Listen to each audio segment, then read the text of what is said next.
16th of May, 1839.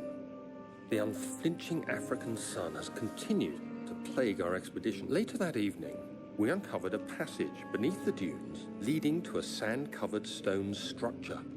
The professor was confident it was the tomb we sought, and tomorrow I shall lead the men into the ancient structure, hoping to reach the burial chamber.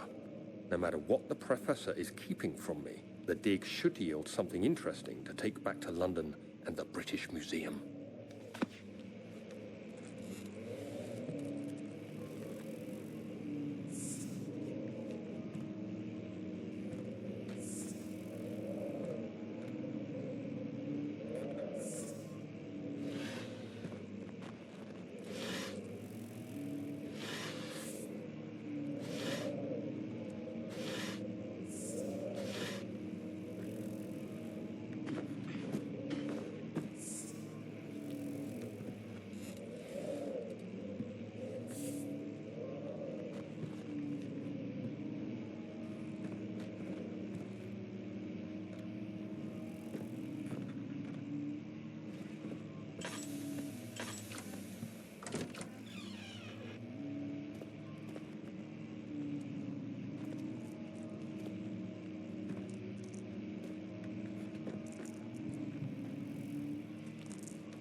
"17th of May, 1839. My hands tremble as I write. I feel a need to document my tribulation, for I fear that my memory will fail me if I linger. Today, I took some men and ventured into the dark, ancient passage we uncovered. Our torches burned faintly in the murky air as we slowly made our way underground. The men were superstitious and fearful. They argued loudly, and I felt their strange language getting to me. I mustered my strength and yelled at them to continue down the slopes and broken steps. The crudely carved passage confused me. It looked much older than the 4th century structure we had expected.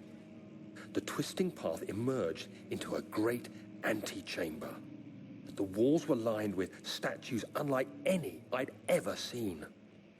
Despite their unearthly quality, I felt a strange familiarity toward them, which haunts me still.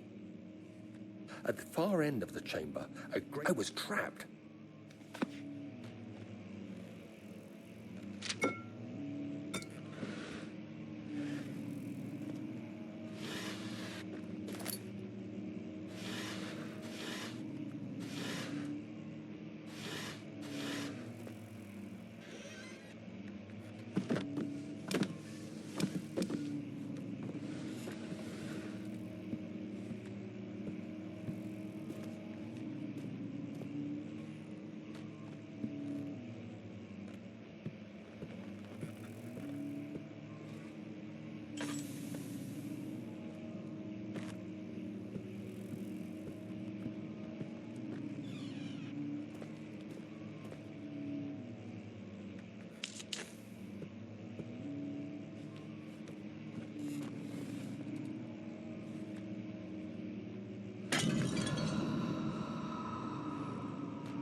vessel is old and hasn't been tended to for centuries.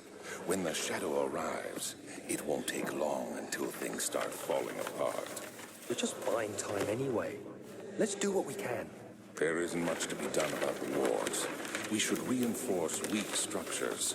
The ground will tremble, and there's a risk everything will cave in on us, especially downstairs. Here, and there. Let's get the servants working on it.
May 1839.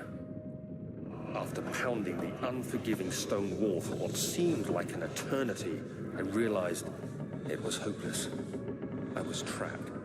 I fell to the ground, gasping for air, trying to focus. That's when I saw a faint blue shimmer. My weakened body was heavy to carry, but I managed to push myself toward the enchanting light.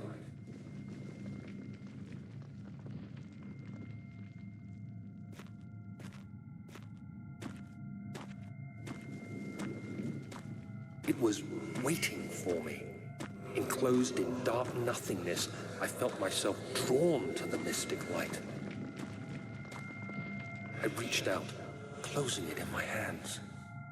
The faint glow escaped my fingers and began to spark brightly and spirit me away, unlocking alien memories of spiraling towers, endless deserts, and impossible geometry.